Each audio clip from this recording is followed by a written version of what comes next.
This rug came from John Belushi's old apartment, and I found it on Craigslist for $50. I found a lot of the things in my apartment I found because someone either wanted to throw them away or they in fact did throw them away. Hi, my name is Karis and welcome to my 280 square foot apartment in the West Village. I would say my style is boho modern, upcycled, found on the side of the road, but still coming together. And you would think with a super tiny apartment, oh, I could never have anyone over. Not really, but you totally can. My most valued thing in my life is my community. And before COVID, I really loved hosting people. It works really well. This table pulls out. I can seat 5 people around it. I've had 7 people in this apartment for Christmas carols every year. Sometimes they're impromptu Sunday night dinners. I think the nice thing about a gathering and gathering in a home is that the home feels so safe.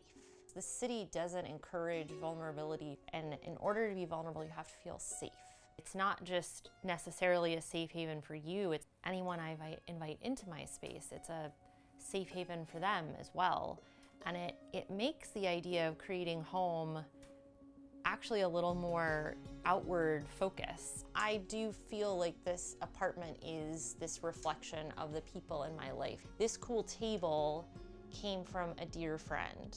I was at my friend Sarah's and I was telling her about my search for the perfect bar stool, and she just said, oh, I've got these stools in my basement, you should totally take them.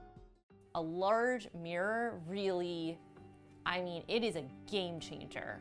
If you have a tiny apartment, and I knew as soon as I moved in, I was like, okay, I gotta make sure I have enough money to buy a large mirror. I don't care if I'm sleeping on the floor. The other investment piece was the coat hook. It's the classic Eames coat hook. 280 square feet is not a lot of square feet.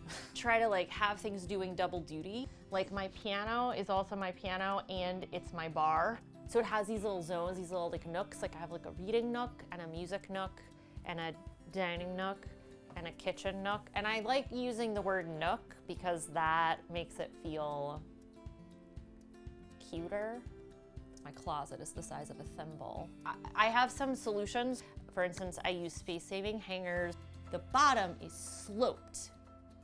So your shoes, they just slide off and you open the door and it's just shoes everywhere. But then I came up with this really great system where I put a little tension rod on the slanty part, and so then the shoes hit the tension rod and they don't fall out, and I can get 2 rows of shoes in there. I definitely had to be really intentional about using vertical space. Shelves attached straight to the wall, not standing bookshelves, and even attaching shelves up high. Vertical space for my instruments, vertical space for kitchen stuff. I love this dish rack. People in tiny spaces should like run, not walk to get this dish rack. This is what I have instead of a dresser. It's a bathroom cabinet. I decided that using a bathroom cabinet would take up less space. I love a plug for an AeroPress because I think it makes fantastic coffee. It takes up 0 space, and you also use exactly what you need with coffee grounds. If you don't let yourself be seen, then you don't get to really be loved, because you can't be loved by a person that doesn't actually see who you are. How do I create a space that lets people come in, let their guard down, and really be seen by somebody else in a room?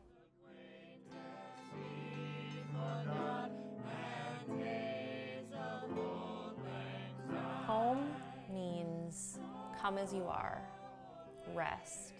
It means connecting, a place to have ideas, a place to experiment.